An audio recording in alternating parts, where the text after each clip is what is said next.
폐암으로 돌아가셨는데 그 옆에 앉아 계신 양반도 폐암으로 돌아가셨어요. 검사했다면 아무 수수암으로 나는 종류는 없지.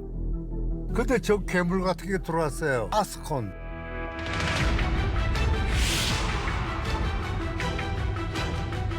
엄마 냄새가 너무 심해서 머리 아파요.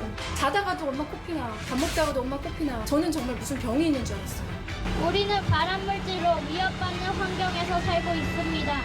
아이들은 호흡 분량이 어른보다 2배래요. 그것이 바로 나가지지 않고 개착이 된대요. 마을을 뒤덮은 검은 공포의 실체.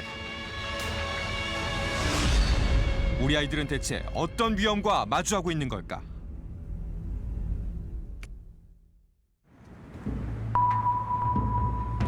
삼천여 세대가 살고 있는 경기도 안양시 연현마을. 단지 내 초등학교와 중학교를 갖춘 이곳은 어린 자녀를 둔 부모들에게 인기가 많습니다.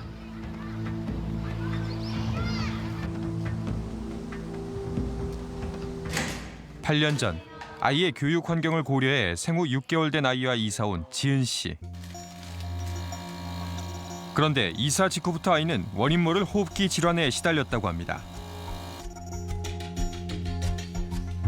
익숙한 듯 엄마에게서 치료기기를 받아드는 준영이는 어느새 초등학교 1학년이 됐습니다.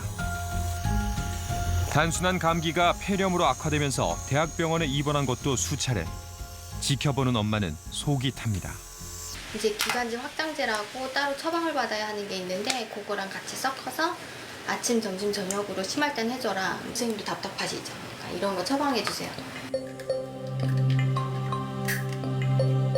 각종 호흡기 치료 장비와 약을 구비하고 있는 준영이네. 수시로 기침을 해대는 준영이를 위한 긴급 대비책입니다.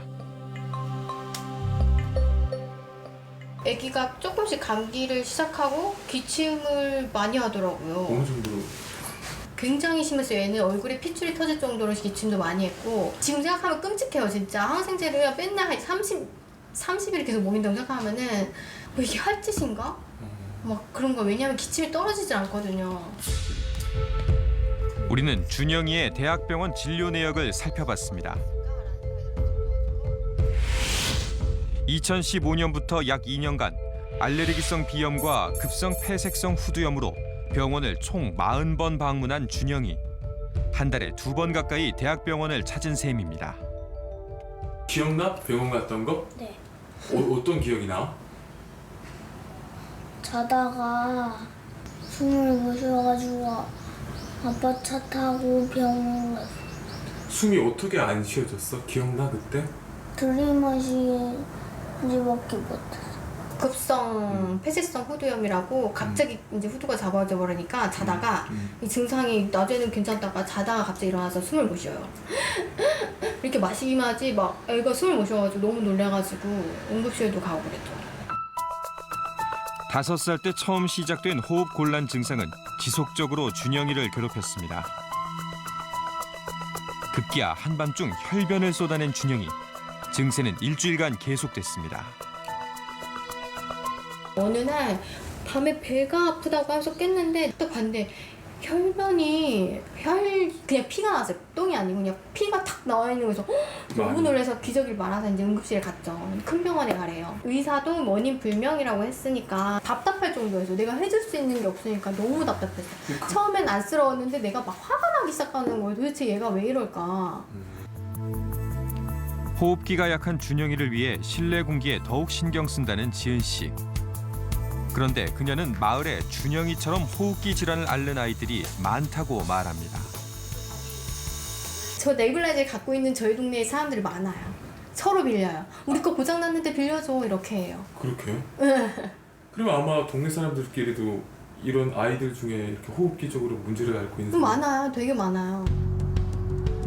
실제 원인 모를 질환으로 고통받는 아이들은 또 있었습니다.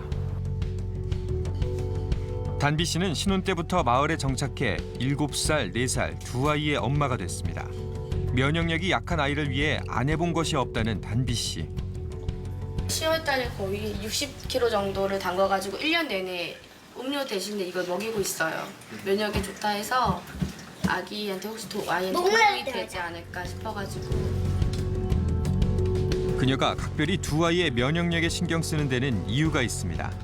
아이들의 잦은 병치레 때문입니다. 1년에 3번까지도 입원했었거든요. 항생제를 바꾸고 정말 센 것까지 가도 안 나아요, 감기가. 그다음에 폐렴까지 가고 비염도 사실 있어서 비염약을 항상 밤에 먹고 자요. 비염 있어? 나 비염은 있어. 비염은 아직 있어요. 자다가 잘게요. 왜?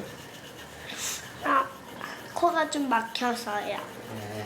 그런데 호흡기 질환뿐만이 아니었습니다. 지연이는 5살 무렵부터 원인 불명의 피부 질환도 앓았다고 합니다.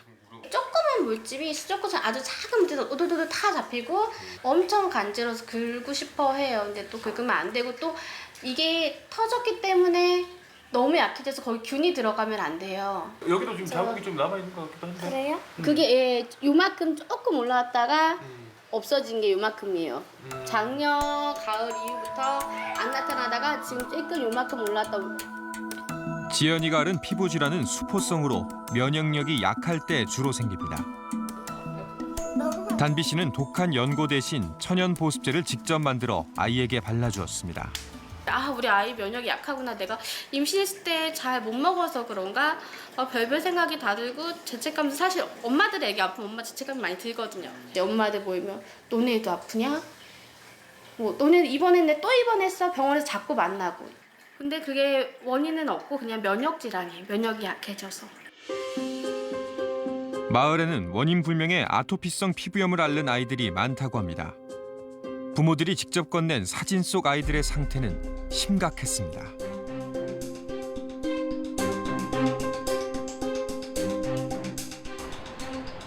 대체 연연마을 아이들에게 무슨 일이 벌어지고 있는 걸까? 8년간 이곳 아이들을 진료해온 소아과 의사를 찾았습니다. 호흡곤란과 기침이죠. 그게 제일 공통점이죠.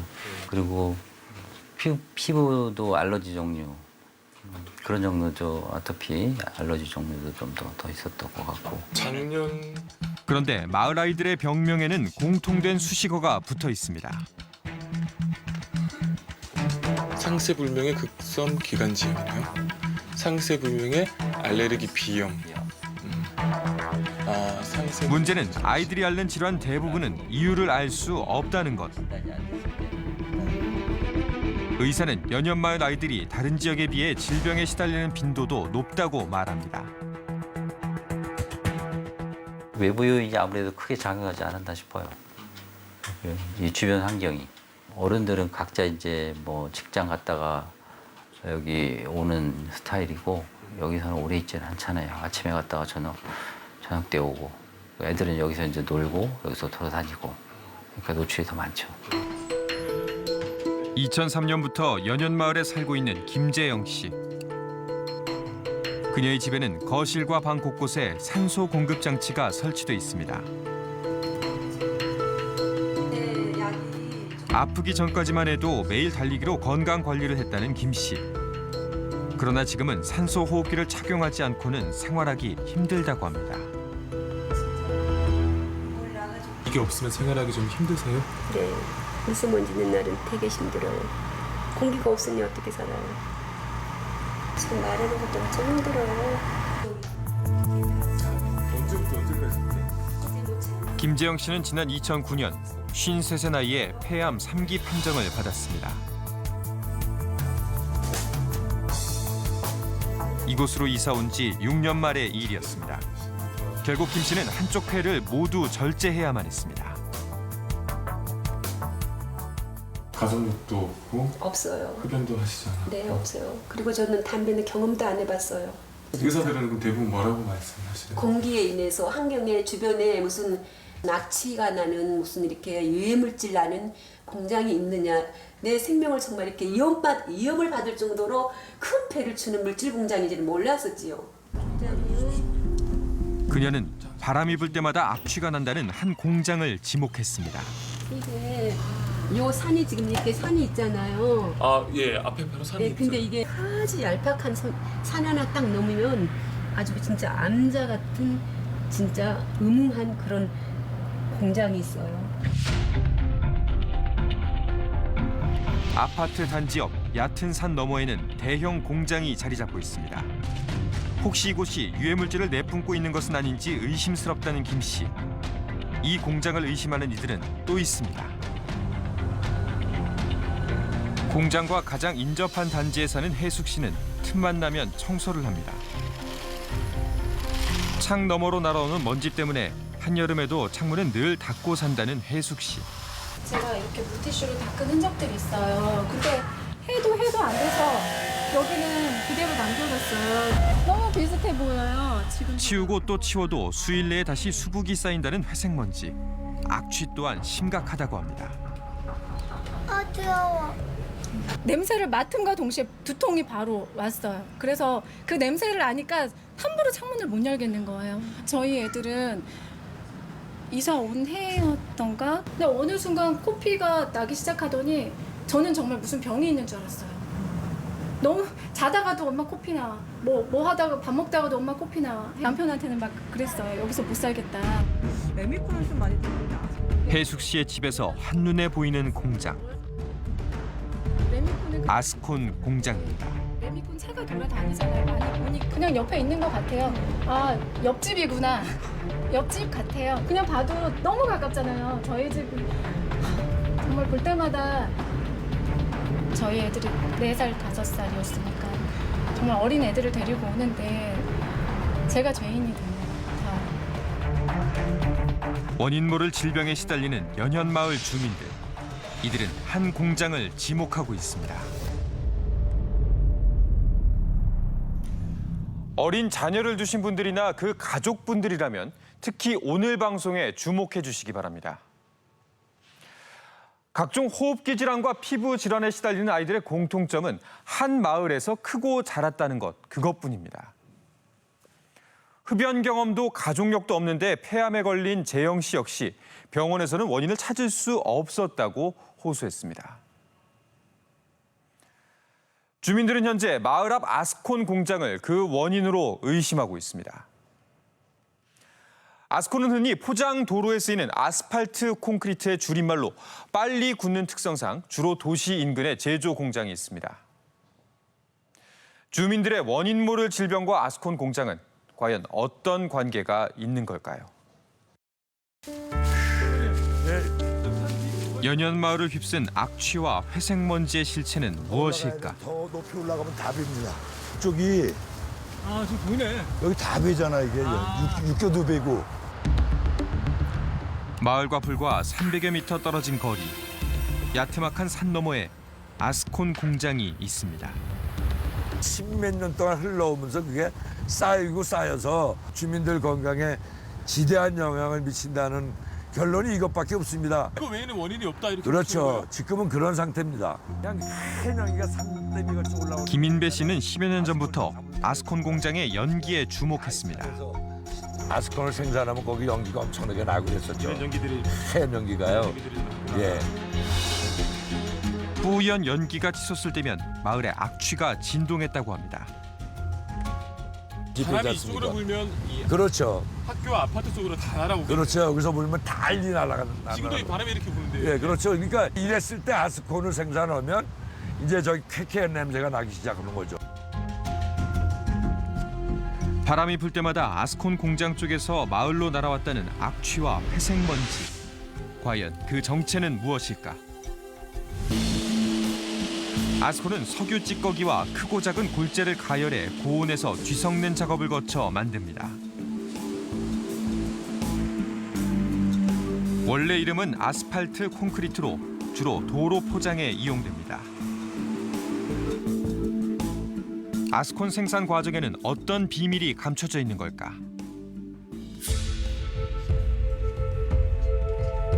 그런데 국내 굴지의 한 아스콘 공장 임원이 추정 60분을 찾아왔습니다. 그는 조심스럽게 발암 물질에 대해 운을 뗍니다. 원유에서 찌꺼기를 갖고 그걸 끓여서 태워서 그렇게 하면 먼저 발암 물질 안 나올 수가 없어요. 들어가서 생각을 딱 보시면 냄새가 굉장히 좀 우리 업계 있는 사람들은 뭐 구수하다고 돈 버리다 그러는데 우스갯소리 하지만 돈을 버니까? PD님은 올라가서 한 3분도 못 버리거든요. 냄새 때문에? 냄새, 여기 머리가 아프고 눈 따갑고 목 아프고 그래요. 2000년대 초 대규모 아파트 단지가 들어서면서 아스콘 공장의 악취는 연현마을의 고질적인 민원 대상이었습니다. 이후 마을에 이유 없이 아픈 사람들이 늘어나자 주민들은 직접 발벗고 나섰습니다.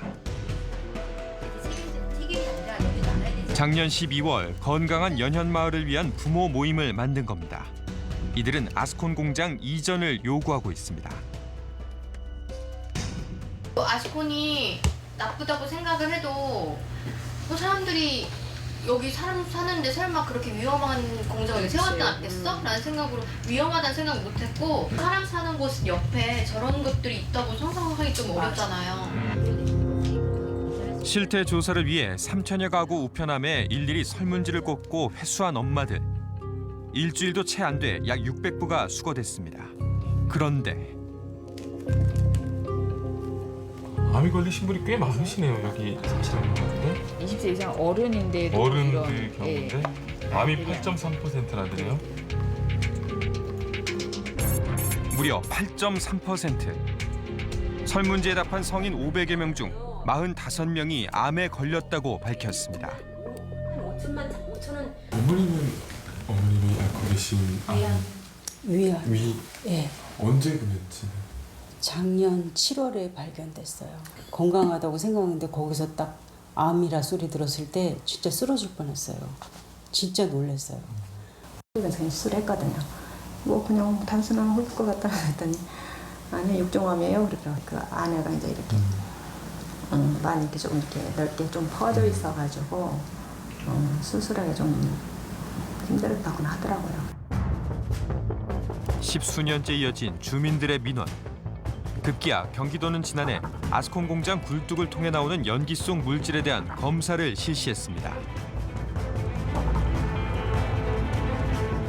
검사 결과 놀랍게도 특정 대기 유해 물질 중 하나인 벤조피렌이 검출됐습니다.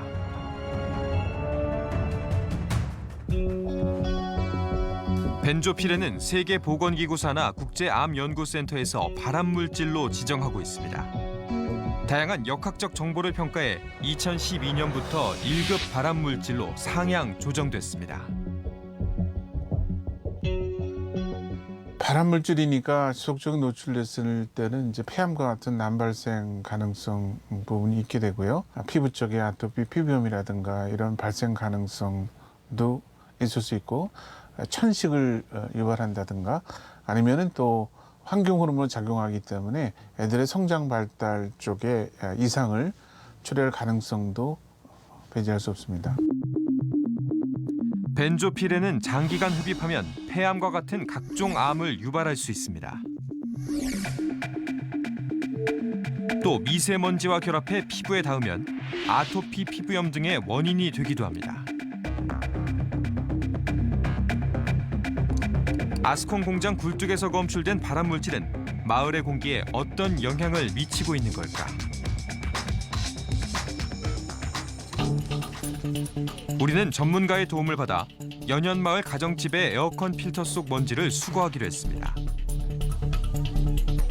어떤 물질이 포함되어 있는지 분석하기 위해서입니다.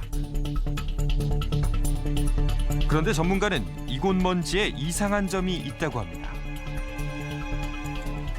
가루 같은 경우는 가정집에서는 이렇게 많이 본 적은 별로 없는 것 같아요. 네, 이거는 안 마실 수가 없어요. 이런 거는 공기 중에 섞여 나오니까 이거는 당연히 흡입을 하게 되겠죠.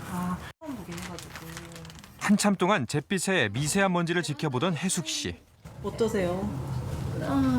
이게 저희 다 호흡기로 들어간 거잖아요. 네. 그래서 저희가 많이 아팠나 봐요. 애들이 너무 많이 아팠어요. 이사 와서 입원도 되게 많이 하고. 바깥에서 유입된 것이 확실시되는 창틀의 먼지도 수거했습니다. 분석 대상은 연현마을 아파트 단지 내 6가구.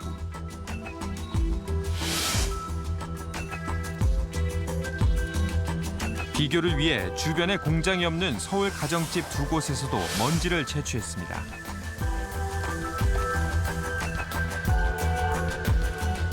전문기관의 먼지의 성분 분석을 의뢰한 취재진.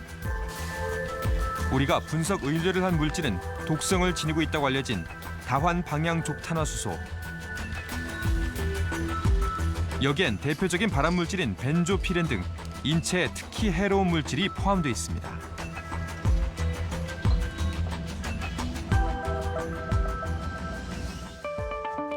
분석 결과는 충격적이었습니다. 연현마을의 먼지 속에서 1급 발암물질인 벤조피렌이 검출된 겁니다. 반면 다른 마을 먼지에서는 검출되지 않았습니다. 에어컨 필터 먼지의 경우 연현마을 6가구 중 4가구에서 벤조피렌이 검출됐습니다. 특히 공장에서 가까운 집의 창틀 먼지는 벤조피렌 농도가 다른 곳보다 최대 40배 이상 높았습니다. 창문틀에서 벤조피렌이 유의하게 높게 나타났고요. 대저군 지역에 비해서 이것은 다른 오염원이 없다고 한다면 그 근처에 있는 공장에서 벤조피렌의 배출 가능성이 있는 오염원이 있을 수도 있다는 것을 확인한다고 보겠습니다. 주민들의 안전을 담보할 수 없는 상황. 경기도에서는 지난해 3월 자체 조사를 한 이후 해당 아스콘 공장에 어떤 조치를 내렸을까? 걱정을 해보니까 요 다환방향족 탄화수소가 나와서 허가를 맡아라 해가지고 요 맡을 기간 동안 조업 정지가 나간 것 행정처분. 경기도에서 보건환경연구원에 의뢰를 내서 한 지역은 어디 몇 군데? 안양, 의왕, 평택, 용인 4군데 작업했습니다. 전부 다 벤조피렌 검출됐죠? 벤조 에이피렌, 네네, 그건 검출이 됐습니다. 검출이 됐습니다. 예. 경기도 용인에 있는 한 공장에서 나오는 분진과 악취 때문에 인근 주민들이 생활... 경기도의 한 산업단지 주변에 있는 학교가 수업이 어려울 정도의 심한 악취에 시달리고 있습니다. 경기도 의왕시의 한 경찰서에서 잇따라 암 환자가... 이 가운데 3명은 암으로 숨지기까지 했습니다. 경기도 의왕경찰서에서는 2010년 이후 6명의 암 환자가 집중적으로 발생했습니다. 당시 직원들이 근무했던 건물은 폐쇄된 상태, 출입문은 굳게 닫혀 있습니다. 이곳은 발암물질이 검출된 아스콘 공장에서 불과 50m 거리.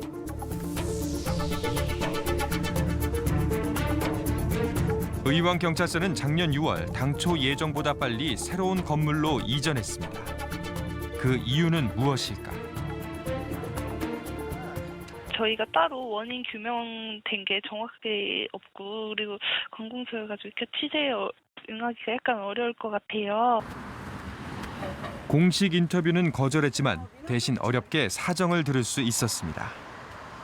청사가 어차피 이쪽 이렇게 신축 공기 있으니까 이 신축 공기만 조금 땡긴 거죠. 만에라도 불안감들이 직원들이 많이 확산이 되니까. 우리가 만난 아스콘 공장 관계자는 더 충격적인 사실을 털어놨습니다. 벤젠비하고 프로말데이드는 기본이고. 프로말데이드는 우리가 알고 있는 발암물질. 예, 그렇습니다. 여기 보면 이 에탄올 이런 부분, 메탄에탄올, 에틸렌 이런 정도가 다 나와요. 아스콘 공장에서는 벤조피렌 외에 다른 발암물질도 나온다는 것. 그가 공개한 아스콘 공장 시험 성적서를 보면 대표적인 발암물질인 벤젠과 포르말데히드가 검출된 사실도 확인할 수 있습니다. 예상하기에 이런 물질이 나와서 놀랐다. 이런 부분은 어떤 게 있습니까? 놀라는 거 예상대로는 알고 있는 대로는 그렇게 생각하면 놀란 건 없습니다. 대부분 다 알고 있어요. 나온다는 거. 맞췄지만 그렇다면 아스콘 공장이 내뿜는 유해물질을 막을 방법은 없을까? 방지 시설이 전혀 안 돼요. 벤조피렌 이런 것도 걸렸습니다. 고도화설비 이런 걸 좀 하면 조금은 걸러지긴 걸려요. 이런 복합적으로 다 하려면 비용이 너무 비싸기 때문에 거의 못하는 움직임이죠. 지금의 아스콘 공장의 방지 시설에서는 그러면 먼지 열기 위해는 걸러질 수 있는 게 없습니다. 다시 한번 정리해보자면 주민들의 민원에 경기도청이 검사에 나섰던 아스콘 공장 5곳 모두에서 벤조피렌이 검출됐습니다. 그중 평택, 용인, 양평 지역에 있는 아스콘 공장의 경우 이미 공장을 자진해서 폐쇄했거나 폐쇄될 예정이고 의왕 지역은 법에 규정된 방지 시설을 추가로 설치해 재가동 중입니다. 그리고 우리가 집중적으로 살펴봤던 경기도 연현마을 인근의 아스콘 공장은 현재 추가 방지 시설을 설치하고 재생산 허가를 받은 상태입니다. 즉 언제든 공장을 재가동할 수 있는 상황이라는 겁니다. 그리고 잠시나마 평화를 되찾았던 연현마을 주민들은 거리로 나섰습니다.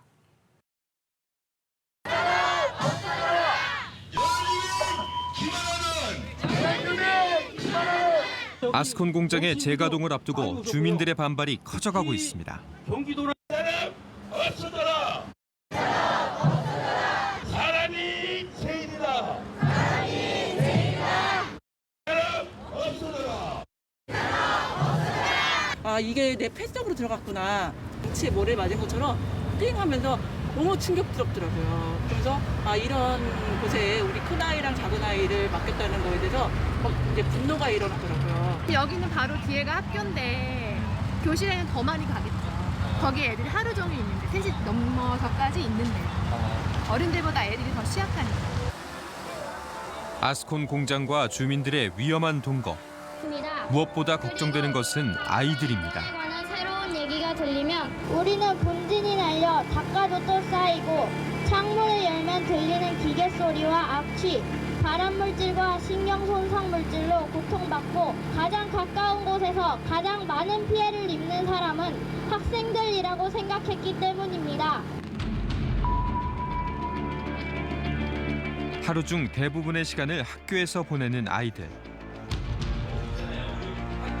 지난 2월엔 연현초등학교 교실에 공기청정기가 설치됐습니다. 공장 가동 당시 상황은 어땠을까? 청소당원 할 때 항상 사물함 위에 까만 먼지가 계속 앉아 있어가지고 닦기 힘들었어요. 그리고 악취가 풍겨서 청소할 때 창문도 못 열고 선생님도 이상한 냄새 난다고 열지 말라고 그래요. 저 방진망도 이제 올해 환기는커녕 창문을 열기 두려웠다는 것. 방진망이요? 예, 이게 레미콘 차가 이쪽으로 이제 지나다니고 있고요. 공장은 육안으로 보이지는 않지만 이쪽 이제 야트막한 야산이 있거든요. 야산 뒤쪽에 예, 공장이 있습니다. 아, 산 바로 뒤로 공장이 있습니까? 네네. 학교 창문에는 방진망도 설치했습니다. 공장에서 나오는 유해 물질을 조금이나마 막기 위해서입니다. 미세먼지가 나쁠 때는 여기까지만 개방을 하고 그다음에 좋으면은 이렇게 열어서 밖에 공기가 들어올 수도 있고 나쁠 때는 이 방진망을 통해서 걸러서 들어오는 데까지만 열어라. 현재로서는 이 방진망이 아이들을 보호할 유일한 수단입니다. 공장 가동이 중단된 지 6개월. 희진이의 학교 생활에 작은 변화가 생겼다고 합니다. 아스콘 공장 돌아갈 때랑 돌아가지 않을 때 차이점이 있어 생활해 보니까? 일단은 그 불쾌한 냄새가 안 나서 좋고 그 먼지 쌓이는 것도 가동 중지되고 나서 본 적 없어요. 아스콘 공장이 중단된 후에 미세먼지가 없는 날에는 체육 수업을 이제 할 수 있고요. 또 쉬는 시간, 점심 시간에도 아이들이 운동장에 나와서 뛰어놀 수 있어서 교육 환경 그 여건은 나아졌습니다. 아이들의 건강이 우선이라며 재가동을 반대하는 주민들의 주장에 해당 아스콘 공장은 어떤 입장일까? 아니 여기서 사람 죽인 것도 아니고 근데 뭔 이렇게 거리가 많은가 이해가 안 가요. 시민들 여기 좀 아프다고 그래서 그렇잖아요. 이 공장 때문에. 여기서 몇십 년 근무한 사람들 괜찮은데. 공식 인터뷰 대신 서면 답변을 보내왔습니다. 가동 중지 및 폐쇄를 요구하는 것은 사유재산권을 박탈하는 위법 행위라는 것. 학생들 건강에 대한 우려에는 유감을 표하고 아스콘 공장이 질환의 직접적인 원인이라면 끝까지 책임지겠다고 했습니다.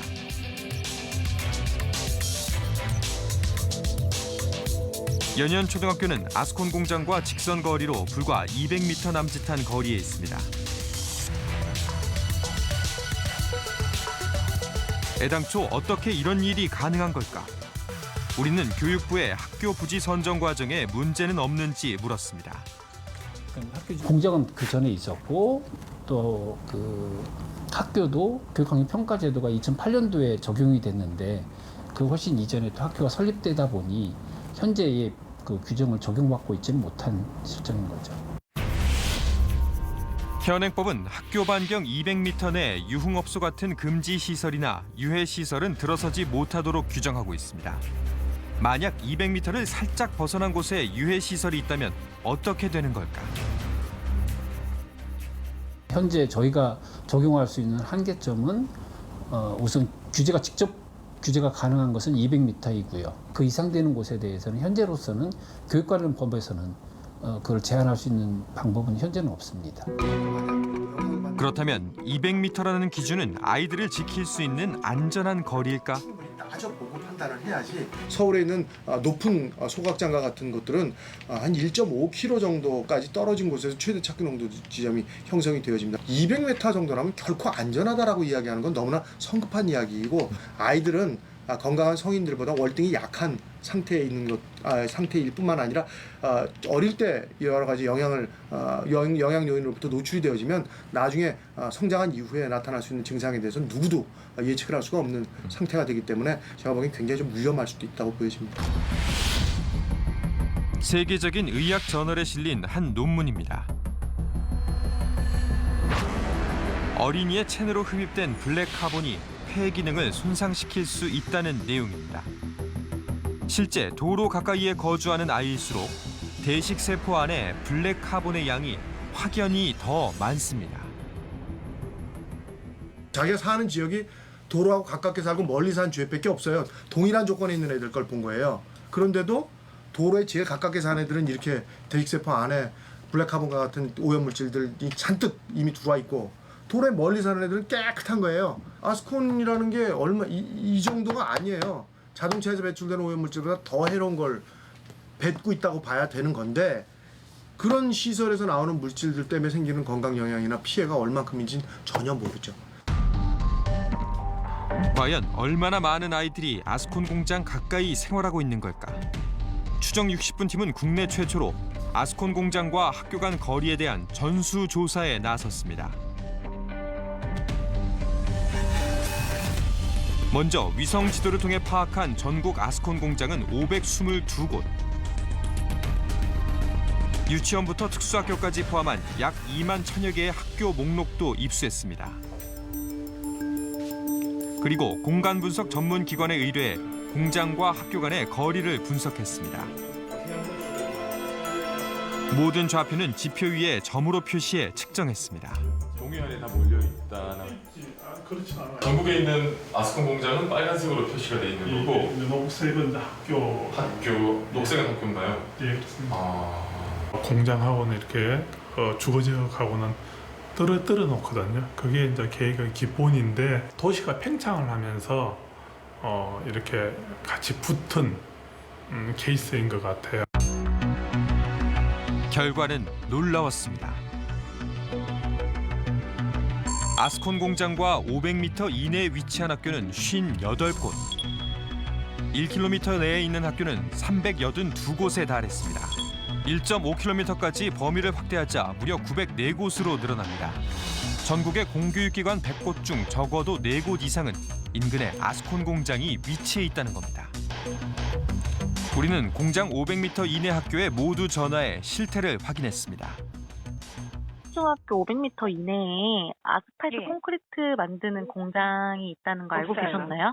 아니요, 모르겠는데요. 4년 동안 있어도 그런 건 몰랐어요. 악취가 있어요. 이 주변 전체가. 동네도 그렇고요. 학교 주변도 그렇고 악취가 있어요.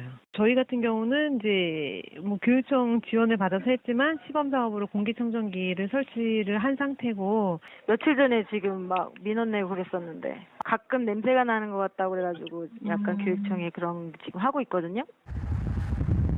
그중 500m 이내에 아스콘 공장이 2곳이나 있는 한 중학교를 찾았습니다. 활동량이 많은 10대 남학생에게 아스콘 공장은 어떤 영향을 미칠까? 운동장에서 체육 시간에 운동을 하고 있으면 그 고무 타는 냄새? 약간 그런 것 같은 좀 악취가 심하게 냄새가 올라와요. 수업 시간이나 시험 칠 때는 심각하게 이제 방해가 되기도 하고요. 이곳에서도 아이들은 악취와 먼지에 대해 불편을 호소했습니다. 매캐한 냄새라든지 좀 역한 냄새를 맡아본 경험이 있다 하면 손 한번 들어봐 주실래요? 아, 그런 냄새가 가끔 나긴 해요? 네. 어떤 냄새? 기름 냄새. 코가 막혀요? 네. 일반 먼지보다 검은 먼지가 쌓이고 있어요. 청소에서 그 걸레를 닦았을 때 원래 있는데 물로 지워도 잘 지워지지 않아요. 아스콘 공장은 어디에 있는 걸까? 교정 한 켠에 낮은 울타리 넘어 제법 규모가 큰 공장이 한눈에 들어옵니다. 수시로 고통을 호소한다는 아이들. 잘 보이지는 않죠. 그런데 이쪽에서 기압이 이렇게 정체되어 있는 상태라든지 또 난풍이 불어올 때 이 아스콘을 생산할 때는 굉장히 악한 냄새가 납니다. 아이들 구토를 하는 아이들도 간혹 있고 그 냄새가 역겨워서 창문을 다 닫고 교육 활동을 해야 되죠. 오전 9시부터 평균 7시간 이상 학교에서 생활하는 아이들. 교실에서도 아이들은 아스콘 공장과 마주하고 있었습니다.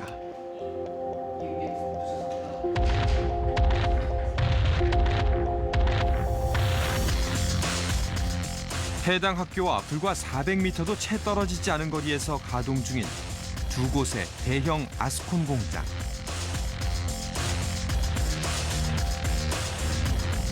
우리는 그중 한 곳을 찾아 인근 학교의 불편에 대해 알고 있는지 물었습니다.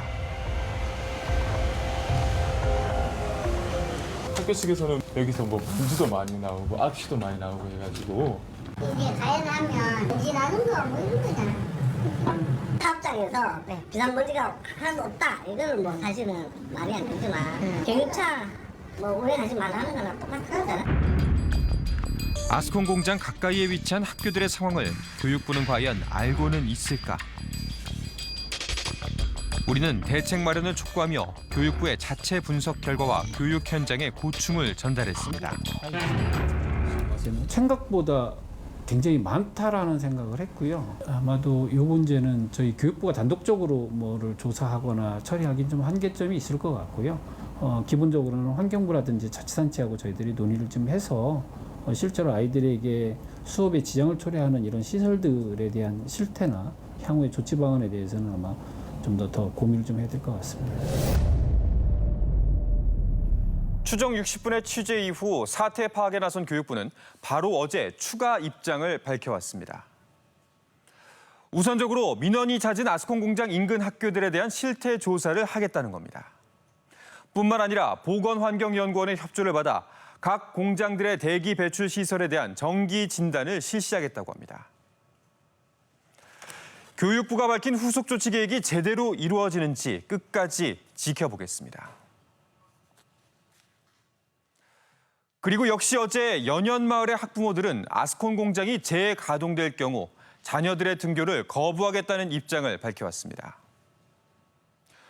공장 가동이 중단됐던 지난 6개월간 아이들 증상이 눈에 띄게 호전됐는데 재가동될 경우 아이들이 또다시 각종 질병으로 고통받을 수 있다는 두려움 때문입니다.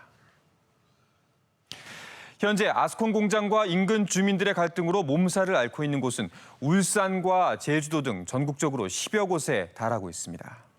단순히 연현마을의 문제만은 아니라는 이야기입니다. 특히 주민 7명이 집단으로 폐암 판정을 받았던 전북 남원의 내기마을. 지난 2016년 정부 당국은 아스콘 공장과 주민들의 암 발병 사이의 인과관계에 대한 역학조사를 실시했습니다. 과연 그 결과는 어떻게 나왔을까요? 그리고 내기마을에는 어떤 조치가 취해졌을까요?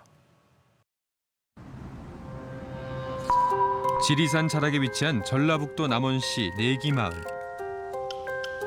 최근 몇 년 새 마을엔 부쩍 빈집이 늘었습니다. 많은 주민들이 마을을 떠났기 때문입니다.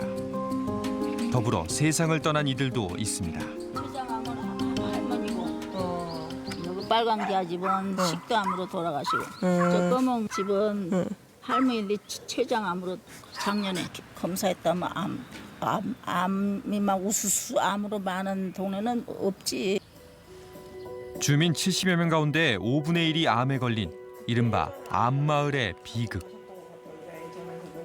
돌아가신 양반은 18분 되고 지금 살아계신 양은 두 분 되는 건데 폐암으로 이 우리 아버지 돌아가셨는데 그 옆에 앉아 계신 양반도 폐암으로 돌아가셨어요. 이 양반도 암으로 돌아가셨는데 역학조사 당시 암 환자로 확인된 17명 중 현재 생존자는 단 2명뿐입니다. 우리 마을이 암이 없었거든. 근데 이제 아스콘 들어온 뒤로 다 죽은 사람마다 암이 들어서 사람 없던 마을에.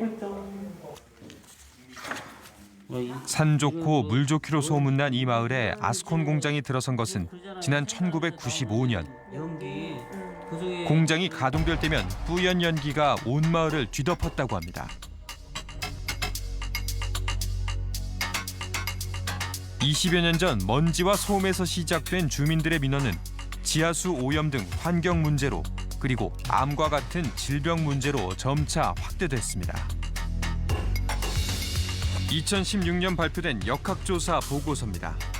이 보고서에 따르면 아스콘 공장이 가동될 때 발암물질인 블랙카본이 유독 많이 검출됐습니다. 특히 마을 쪽으로 바람이 불어올 때면 최대 14배까지 수치가 상승했습니다. 보고서는 주민들의 폐암 발병 원인으로 아스콘 공장이 내뿜는 발암물질과 실내 라돈의 수준, 그리고 흡연력 등을 꼽습니다.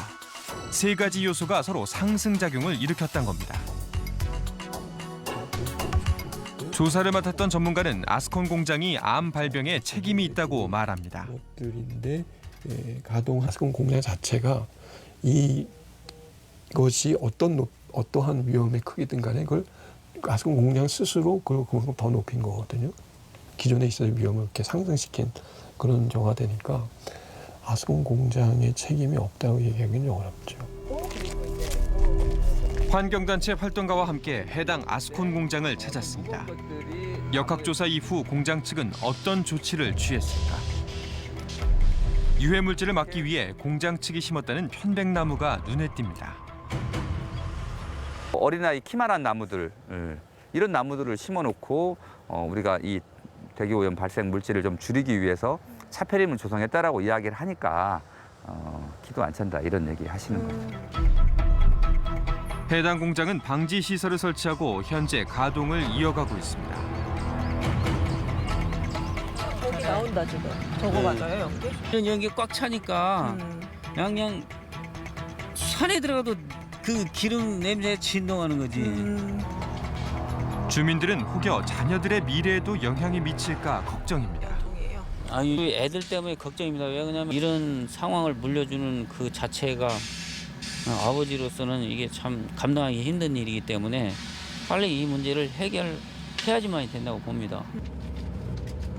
우리는 직접 아스콘 공장을 찾아 역학조사 후 어떻게 공장을 가동하고 있는지 물었습니다. 악영향을 미치지 않고 우리는 기준치 이하로 전부 운영을 하고 있습니다. 저희 공장도 국가 시책에 맞춰가지고 전에 안 하던 이제 검사도 점검도 많이 하고 그래서 시책에 나오는 우리가 공장을 운영할 수 있는 그 수치 이하로 해서 운영을 하고 있거든요. 국가 시책을 지키고 있다는 공장 측의 주장. 그렇다면 이들이 말하는 배출 기준치란 무엇일까? PHS라는 농도 기준이 현재로서 없는 상태에서 어떤 근거로 해가지고 그걸 갖다가 아주 기준이 나쁘다 좋다라는 그 일단 개념이 없잖아요. 그때 저희가 2016년도 문제되고 난 이후에 그런 것을 환경부에다 건의를 했었죠. 이제. 환경부의 규정에 따르면 아스콘 제조 시설은 현재 일산화탄소를 비롯해 6가지 대기 오염 물질에 한해 배출 기준이 마련돼 있습니다. 문제는 벤조피렌, 벤젠, 포름알데히드 등 더 위험한 특정 대기 유해 물질의 경우 신고 대상조차 아니라는 겁니다.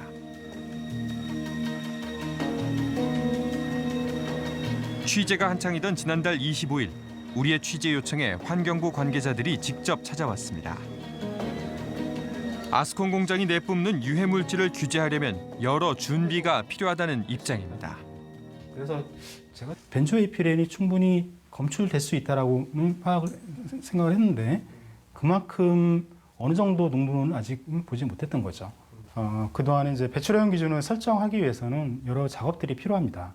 실질적으로 어디에서 배출이 좀 되는지, 그리고 얼마만큼 배출이 되는지, 그 다음에 얼마의 농도로서 관리를 해야 되는지 이런 거에 대한 다 검토가 좀 필요한 부분이 좀 있거든요. 그만큼 또 준비 기간이 필요했다라고 이렇게 보시면 될 것 같아요. 허가 인허가 업무 자체에 하지만 여기에 대해선 비판의 목소리가 높습니다. 이것만 체크를 해라. 예. 물론 벤조피렌과 같은 물질이 특정되기 유해 물질로 포함된 게 2008년부터거든요. 10년 동안 이 배출 기준조차를 만들어 놓고 있지 않다라는 것은 단순히 어떤 모른다는 차원이라고 하기에는 굉장히 행정의 공백과 방기에 가깝다. 정부가 시간을 허비하는 사이 아스콘 산업의 유해물질 관리에는 구멍이 뚫렸습니다. 공장 관계자는 일부 공장들이 이 점을 악용한다고 주장합니다.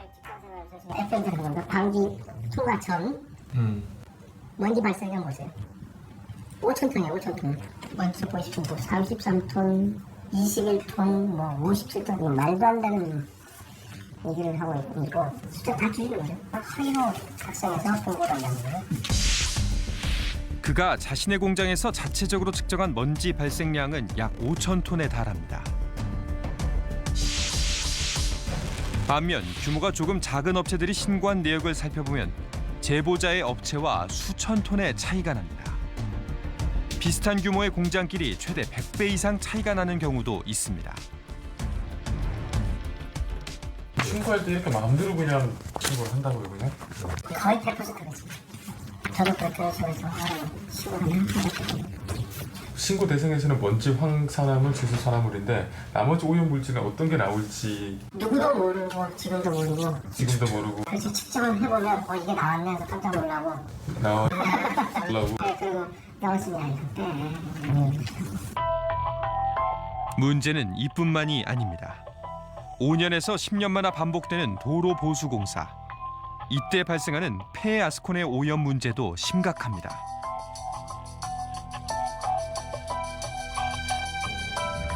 경기도 화성시의 한 야산. 이곳 주민들은 최근 폐 아스콘 때문에 걱정이 이만저만이 아닙니다. 어서 아스콘에서 발생된 발암 물질이 같이 들어가서 여기 지하수를 사용을 많이들 하시는데 굉장히 심히 우려되죠 이게. 아, 땅 안에서도 이게 아스콘이 다 나오네요. 예. 한참 바뀌어 있는 것 같아요.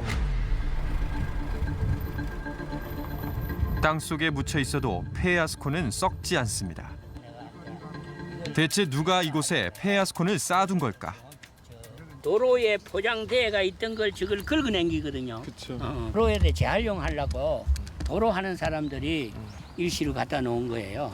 이쪽 논이 조금 올봄 폐 아스콘 인근 지하수를 끌어쓴 마을 주민들은 모내기를 다시 했다고 합니다. 알겠지만 이게 모가 활력이 없고 대도 부실하고.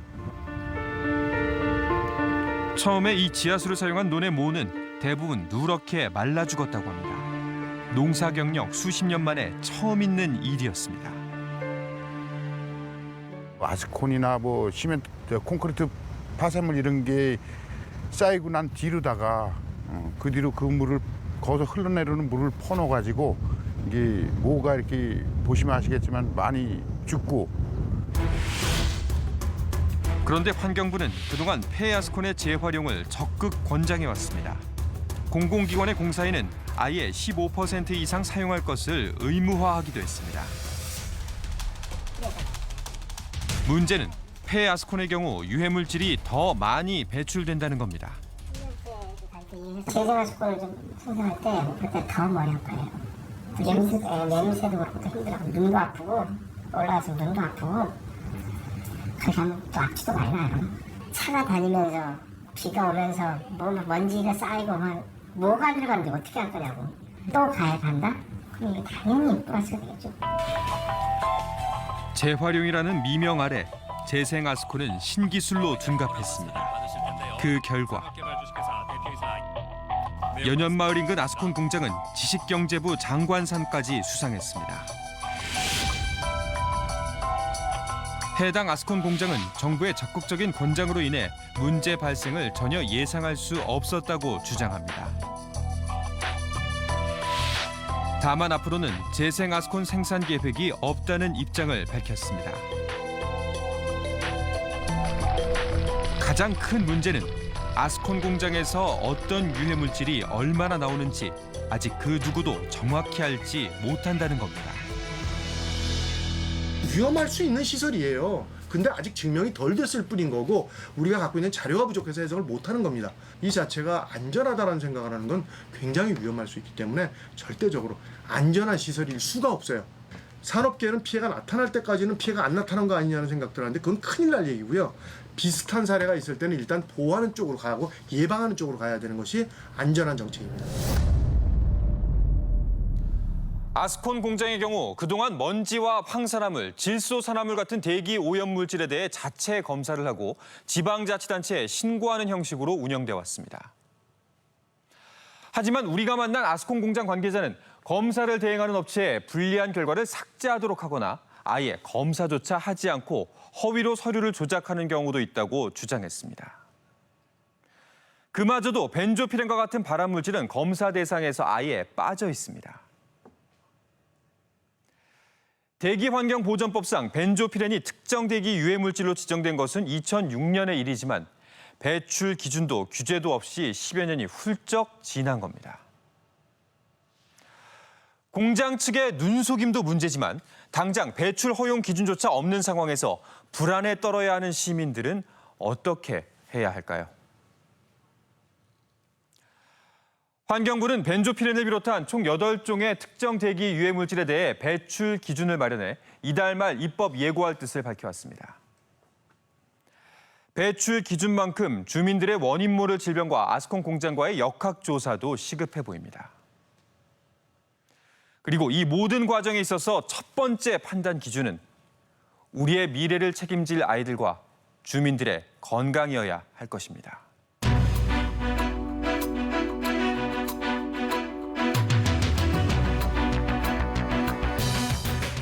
20대 여성의 신체를 몰래 찍다가 경찰에 걸렸습니다. 음란물을 찍은 뒤 인터넷에 유포한 일당이 무더기로 붙잡혔습니다.